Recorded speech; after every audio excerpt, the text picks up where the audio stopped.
صلوا عليه صلوات الله عليه النبي صلوا عليه صلوات الله عليه وينال البركة كل من صلى عليه وينال البركة كل من صلى عليه. Bismillahirrahmanirrahim. Alhamdulillahi rabbil alamin wa bihi nasta'in ala umuri dunya waddin. Wassalatu wassalam ala sayyidil mursalin wa imamil muttaqin sayyidina wa maulana Muhammad wa ala alihi wa sahbihi ajma'in. Allahumma fasalli wa sallim ala sayyidina Muhammad miftah babi rahmatillah adada ma fi ilmillah salatan wa salaman daimaini bidawami mulkillah wa ala alihi wa sahbihi wa man walah wa la hawla wa la quwwata illa billah. Alhamdulillah, segala puji kembali dan selalu terhatur kehadirat Allah Subhanahu wa ta'ala yang masih melimpahkan nikmat sehat, nikmat afiat, nikmat panjang umur kepada kita sebarataan sehingga kembali berjumpa di majelis taklim kita di hari Ahad yang selalu kita berharap mudah-mudahan kegiatan ini bujur-bujur membawa kita kepada kebaikan akhirat. Amin ya rabbal alamin. Kitab kita Lubabul Hadits,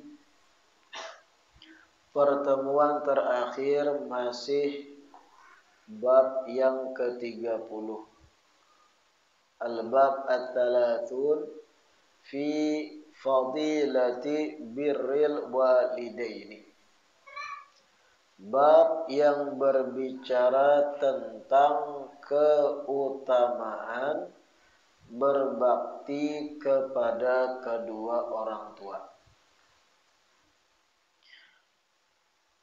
Pertemuan terakhir itu kita membaca sudah 3 riwayat hadits yang pertama. Hadits pertama, qala Nabi sallallahu alaihi wasallam, ridha Rabb fi ridhal walid wa sakhatullah fi sakhatil walid. Ridhanya Allah, ridhanya Tuhan fi ridhal walid, terletak di ridhanya ayah, abah. Wa sakhatullah fi sakhatil walid, dan murkanya Allah itu berada di murkanya ayah atau abah. Sedikit kita ulangi penjelasannya. Ujar ulun, apakah mutlak setiap kuitan kita, abah kita itu senang ridha lawan kita? Apakah mutlak tanda Allah pun senang? Kada. Ingatakan itu. Apakah mutlak ketika abah kita tuh himung, gembira, ridha terhadap tingkah laku kita, kemudian dikatakan pasti Allah pun saat ini ridha, senang dengan kita? Apakah mutlak demikian? Kada. Tidak. Ada catatan pentingnya. Apa catatan pentingnya? Apabila ridhonya ayah kepada kita itu sesuai dengan aturan syariat, Artinya senangnya ayah terhadap kita itu alasannya dibenarkan oleh syariat, tidak bertentangan lawan syariat, baru itu bisa dikatakan ridhonya ayah tanda ridhonya Allah. Karena terkadang ada ayah atau abah tuh error. Abah kita pun manusia. Ayah kita pun sama kayak kita manusia. Terkadang ada sebagian ayah itu, sebagian abah yang mana cara berpikir sidin itu sempit. Ketika anak sugih, banyak duit, sang ayah pun gembira, ridho.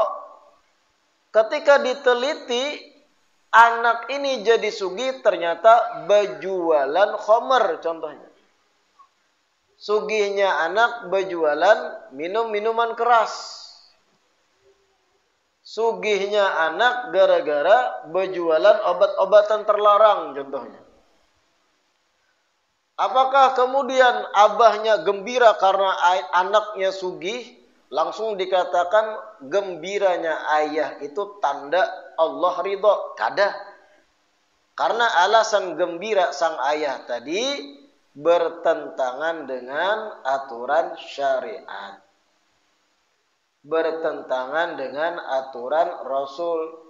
Yang ngarannya kekayaan kalau cara memperolehnya haram, maka itu duit haram. Yang abah kada peduli, yang penting ikam sugih nakai. Kawa nungkarakan ruku abah. Error itu berarti abahnya. Kada peduli maksab atau cara anak dapat duit kayak apa, yang penting kamu sugih nakai. Abah himong gembira. Apakah gembiranya abah nih tanda ridhonya Allah? Kada. Jadi jangan pian artikan mutlak. Ridho Rabb fi ridhol walid. Ridhonya Allah terletak di ridhonya abah atau ayah. Apakah mutlak? Ada penjelasannya. Wasakhatullah fi sakhatil walid. Murkanya Allah terletak di murkanya ayah, murkanya abah. Apakah mutlak atau ada penjelasan? Ada penjelasan juga. Murkanya abah, marahnya ayah itu alasannya berkesesuaian atau tidak dengan syariat pulang. Kalau nang abah ini marah terhadap anak, alasannya apa? Anak meninggalkan gawian yang haram sehingga penghasilannya sedikit. Marah abahnya, ikam tetap aja berjualan khamr, berjualan obat-obatan terlarang. Yang penting sugih. Nang anak taubat kada mau.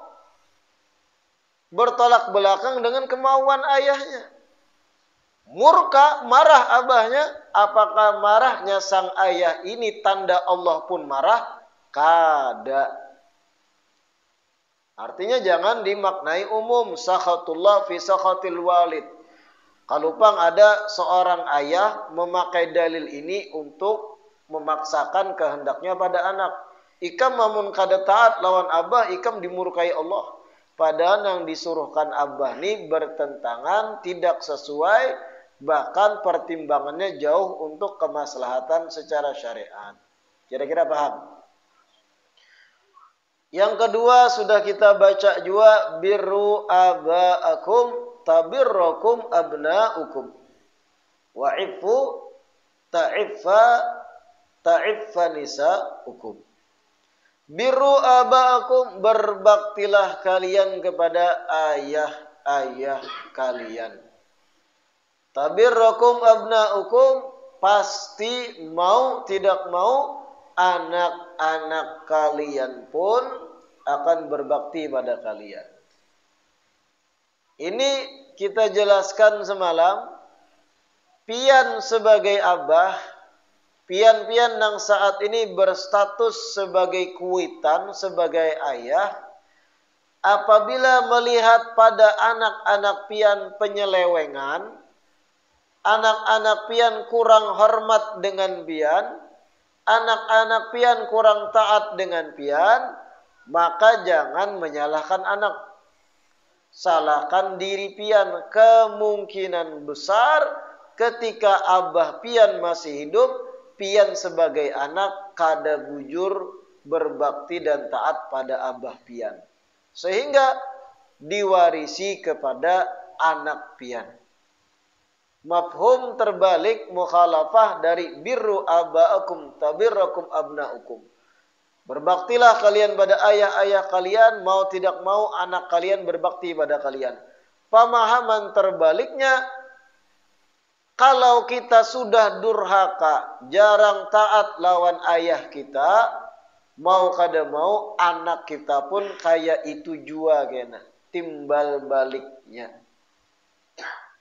Wa'ifu ta'ifan nisa'ukum. Jagalah kehormatan kalian dengan tidak bermaksiat dengan hal-hal yang berkaitan dengan wanita. Jaga kehormatan sebagai laki-laki dengan tidak berbuat maksiat yang berkaitan dengan lawan jenis. Ta'ifan nisa'ukum. Mau tidak mau pasti wanita-wanita kalian pun akan menjaga kehormatannya. Pian bisi anak bebinian, pian beisi gadis sudah dewasa, berpacaran terus, menjalin hubungan lawan lakian terus putri gadis pian, gonta-ganti pacar saben bulan. Bulan A pacarnya si Zulkifli. Bulan kedua ganti lagi si Tony. Bulan ketiga si Joko. Bulan keempat si Ratna. Wah, jeruk makan jeruk. Begandak terus, pacaran terus anak gadis pian nih. Lalakian terus kawanannya. Pian melihat keadaan itu, jangan salahkan 100% akhlak anak. Introspeksi diri. Mungkin ketika pian bujangan, pian banyak menggawi kemaksiatan yang berkaitan dengan wanita lawan jenis. Piannya bahari sebagai abah ketika bujang, banyak pacaran juga begandakan. Karena pian kada menjaga kehormatan sebagai laki-laki, menurun pada anak. Tapi kemudian jangan pasrah. Pahamlah pasrah. Melihat anak begandakan terus, ini gara-gara aku bahari banyak pacaran. Sudah hai, bahlul. Tagur tetap. Jangan pasrah, oh ini karena aku bahari ketika SMA pacarku 17. Ganti-ganti juga. Biar redahnya pacaran. Bahlul kuitan gitu. Tagur tetap. Tetap tagur. Sambil introspeksi diri. Aku pengbahari gitu. Sambil juga istighfar. Taubat menyesali perbuatan bahari. Jangan pasrah. Ujar Habib Hasan, ini sebab aku juga pengbahari pacaran rancak. Biar aja sudahnya pacaran situ. Biarnya 3 hari bulik. Bahlul, kuitan gitu. Tetap tagur. Hadits ketiga, man asbaha walahu abawani radiyani anhu au ahaduhuma futiyat lahu abwabul jannah. Wa man amsa walahu abawani sakhitani alaih au ahaduhuma futihat lahu abwabu jahannam. Barang siapa yang berada di pagi hari dan kedua orang tuanya ridha, senang, ketuju dengan keadaan si anak, dengan catatan tadi senangnya berkesesuaian dengan kemaslahatan syariat. Barang siapa yang berada di waktu pagi hari dan kedua orang tuanya senang terhadapnya, atau salah satunya senang terhadapnya, Futiyat lahu abwabul jannah, maka terbukalah bagi si anak pintu-pintu surga. Kiasan bahwa si anak itu aktivitasnya diberkahi. Kiasannya dibukalah pintu-pintu surga. Artinya segala aktivitasnya itu hal-hal yang diberkahi. Hal-hal yang diridhoi, yang memudahkan ia masuk surga. Waman amsa walahu abawani sakhitani alaih au ahaduhuma futiyat lahu abwabu jahannam. Barang siapa yang berada di waktu sore dan kedua orang tuanya murka terhadapnya, marah terhadapnya, dengan catatan marahnya sesuai dengan kemaslahatan syariat. Syariat pun mengecam atas perbuatan anak. Marahnya alasannya bujur, alasannya benar. Barang siapa yang berada di waktu sore dan kedua orang tuanya marah terhadapnya dan motif kemarahannya dibenarkan oleh syariat, au ahaduhuma, atau salah satunya marah terhadap si anak, futihat lahu abwabu jahannam, maka terbuka lebarlah pintu-pintu jahannam bagi si anak. Kiasan bahwa aktivitas anak itu kada diberkahi. Aktivitas anak itu jauh dari keberkahan.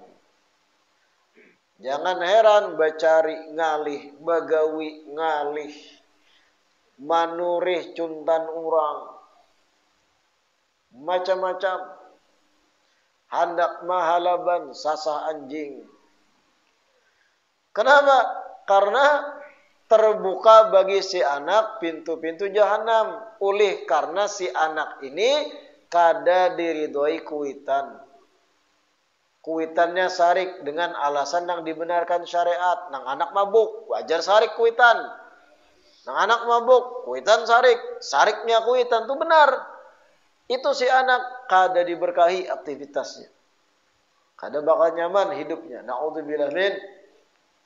Nah, hadits yang keempat, qala alaihi assalatu wassalam, idza kunta fis salati fada'aka abuka fa'ajibhu wa in da'atka ummuka fa'ajibha. Apabila engkau berada di dalam salat, atau apabila engkau masih dalam keadaan salat, dalam kurung salat sunnah.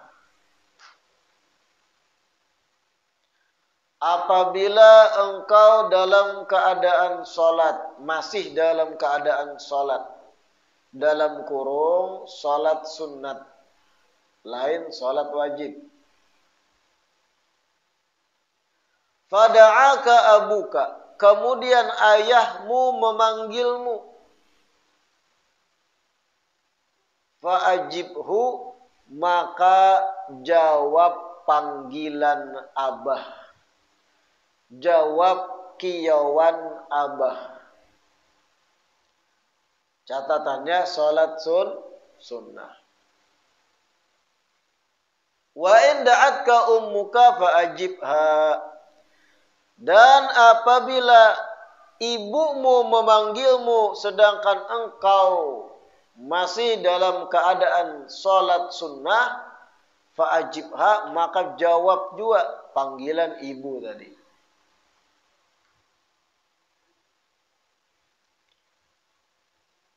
Ini ingatakan dalam keadaan salat sunnah. Adapun fardu haram kita menjawabnya, kata ulama.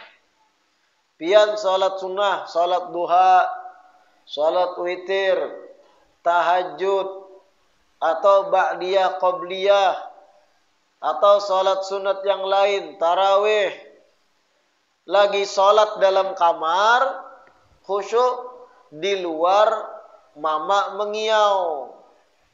Unang. Dikiau anang di rumah.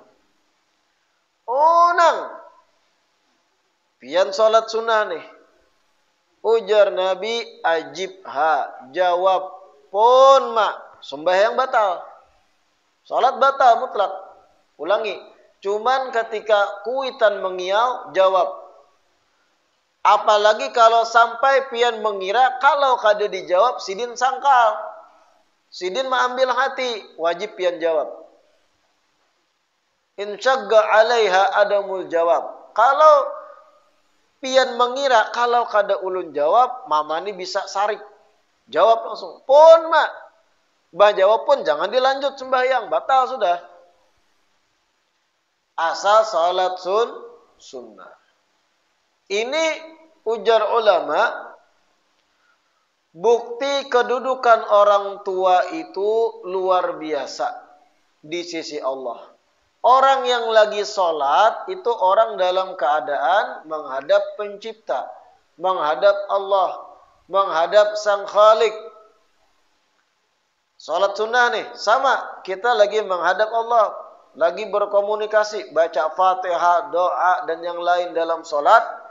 Ketika ada makhluk yang memanggil, dan makhluk itu adalah orang tua kita. Kada papa pian kesampingkan dahulu hubungan lawan sang pencipta untuk memenuhi panggilan makhluk, yaitu kuitan kita. Kenapa? Kedudukan kuitan kita tinggi di mata agama Islam. Asal sholat sunnah. Boleh diputus. Pun mak. Pun bah. Kada papa, batal, ulangi sholat. Kira-kira paham? Ay fa inna ijabatal walidaini fi nafli afdal min adamiha in syaqqa alaihima adamuha. Wa tahrum ijabatul walidaini fil fardhi wa tabtulu shalah biha mutlaqan. Ay sawa'un kana fil fardhi aw fil nafli. Jawab ketika kuitan memanggil sedangkan pian masih dalam keadaan salat sunnah. Tapi nang kuitan juga jangan main-main. Aku anak mentes anakku bahapa. Ini tadi kan skenarionya kuitan kada tahu pian lagi sembahyang. Ya ada juga kuitan usil. Tahu anak hanya takbir Allahu Akbar. Nah, sembahyang. Nah, itu usil. Ini tadi skenarionya tanpa diketahui. Nah, kada sengaja. Kada tahu anak ini dalam keadaan salat. Hadits riwayat kelima, qala alaihi assalatu wassalam, man adza walidayhi aw adza ahaduhuma yadkhulun nar. Barang siapa yang mengganggu kedua orang tuanya atau mengusik perasaan kedua orang tua, au ada ahadahuma, atau mengganggu salah seorang dari kedua orang tua,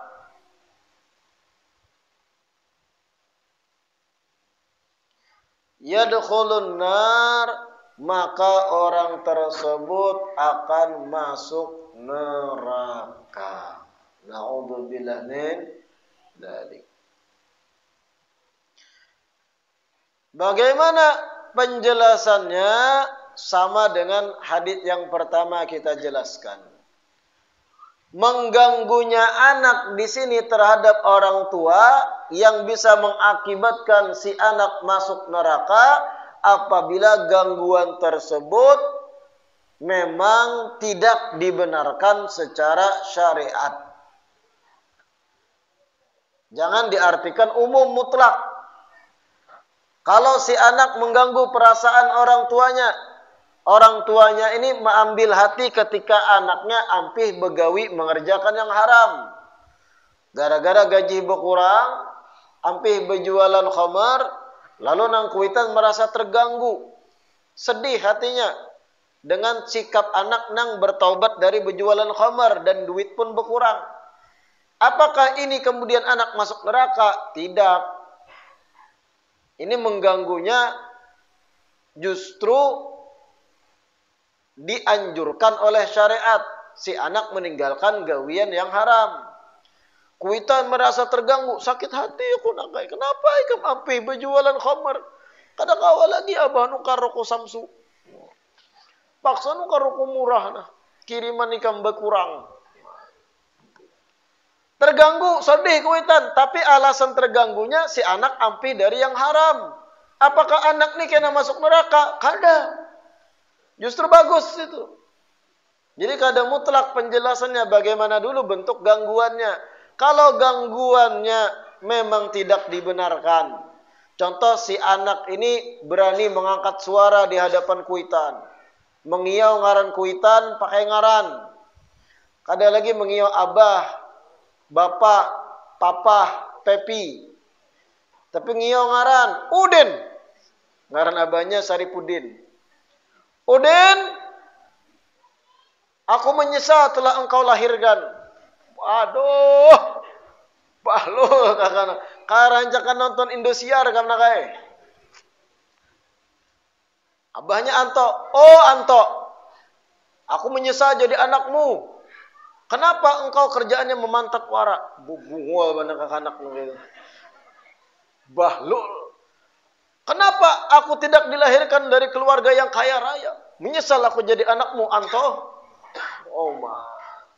Belum pernah kasadakan linggis ke anak itu. Inya sudah durhaka lawan kuitan. Dan yang kedua paling parah, i'tirad, menolak aturan takdir ilahi. Allah sudah mentakdirkan inya lahir dari sperma Anto, sudah bin Anto, ikan tuh anak Anto. Ikan protes, kenapa aku lahir dari keluarga miskin? Hari-hari mencium gatah wara. Aku tidak sudi jadi anakmu Anto. Abahnya Anto.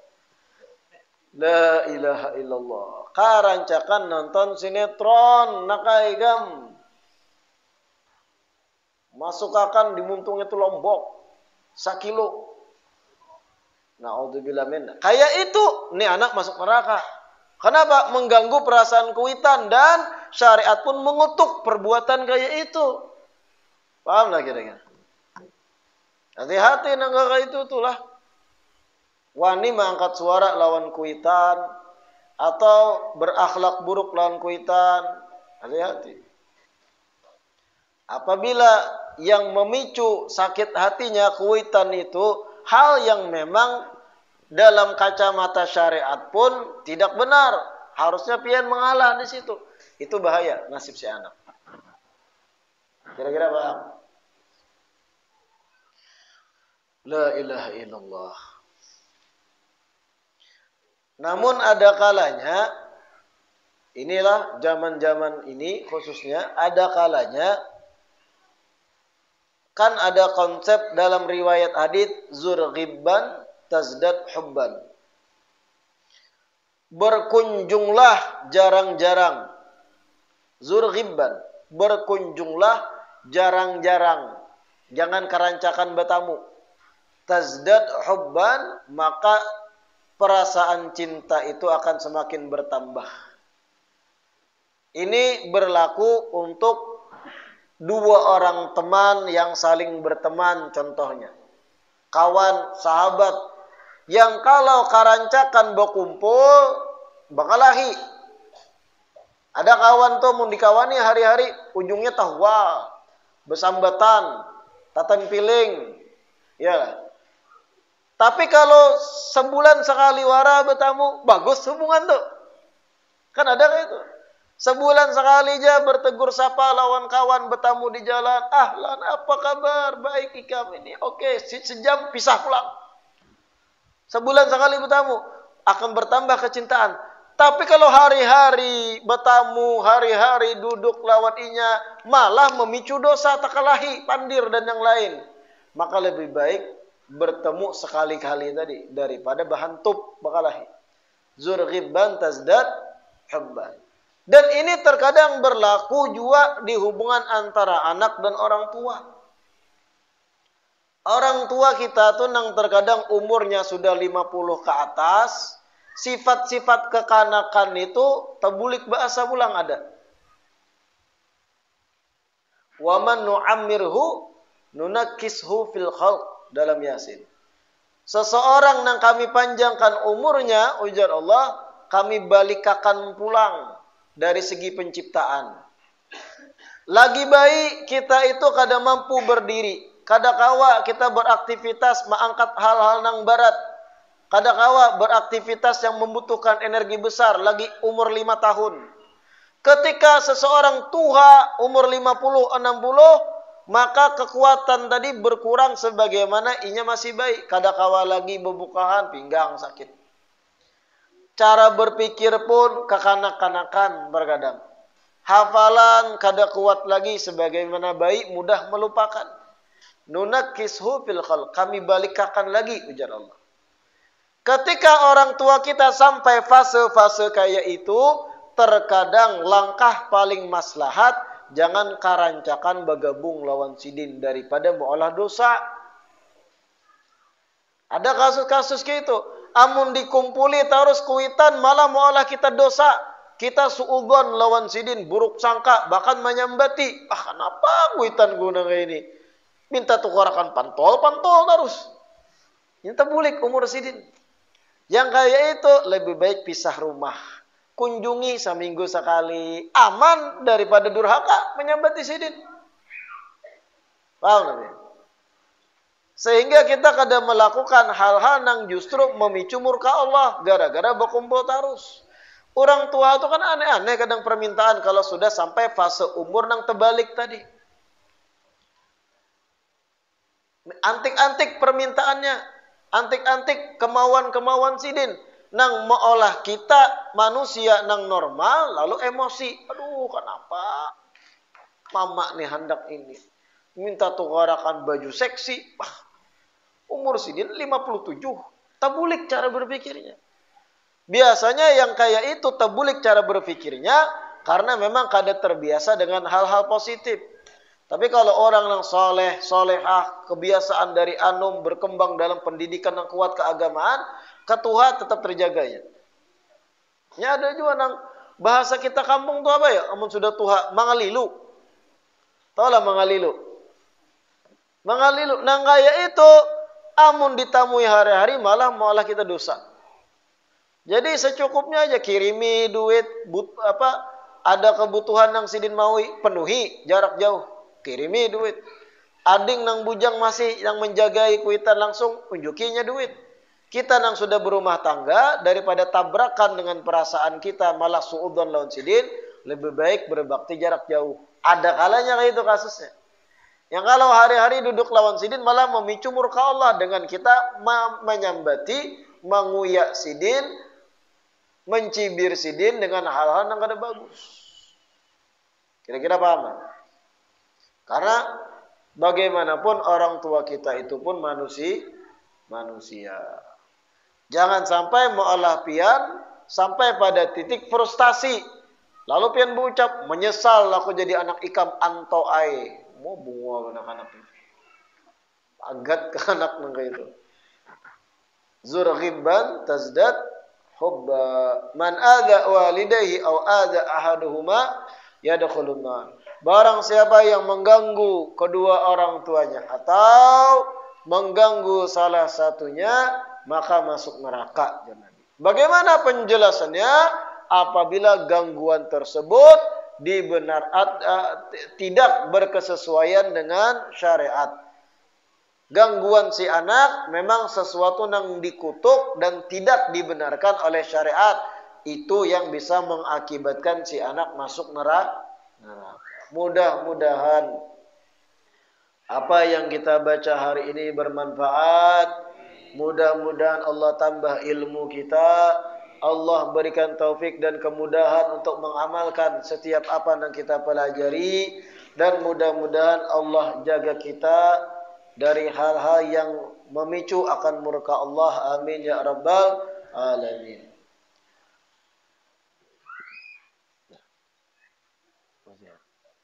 Tausiah sedikit dah.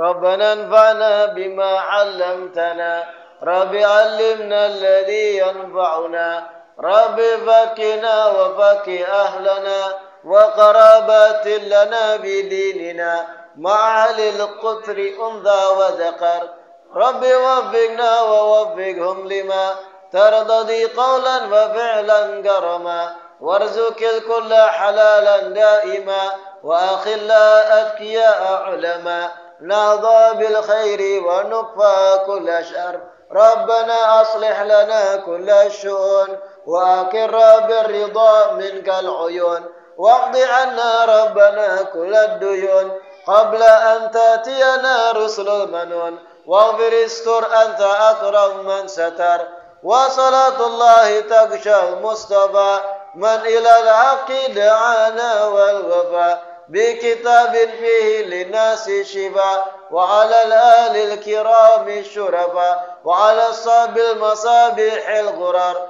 اللهم اهدنا بهداك واجعلنا ممن يسارع في رضاك ولا تولنا وليا سواك ولا تجعلنا ممن خالف أمرك وعصاك وحسبنا الله ونعم الوكيل ولا حول ولا قوة إلا بالله العلي العظيم وصلى الله على سيدنا محمد وعلى آله وصحبه وسلم walhamdulillahi rabbil alamin.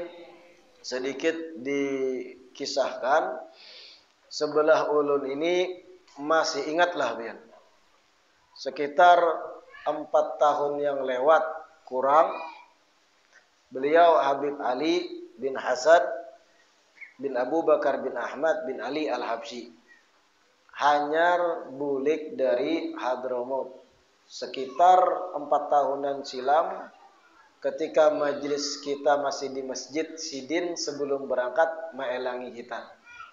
Insya Allah kalau berjodoh, karena ada kegiatan majlis kita yang beliau mengisi rutin. Artinya insya Allah mudah-mudahan terwujud.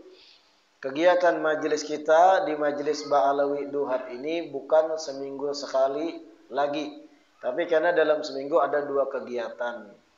Kegiatan Ahad siang masih, karena ada kegiatan di hari lain kita atur malam. Insya Allah Habib Ali karena yang kita mintakan membaca kitab dan mengisinya.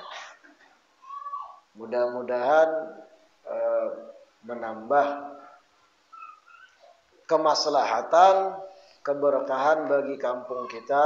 Amin ya rabbal alamin. Wallahu a'lam. Taqabbalallahu minkum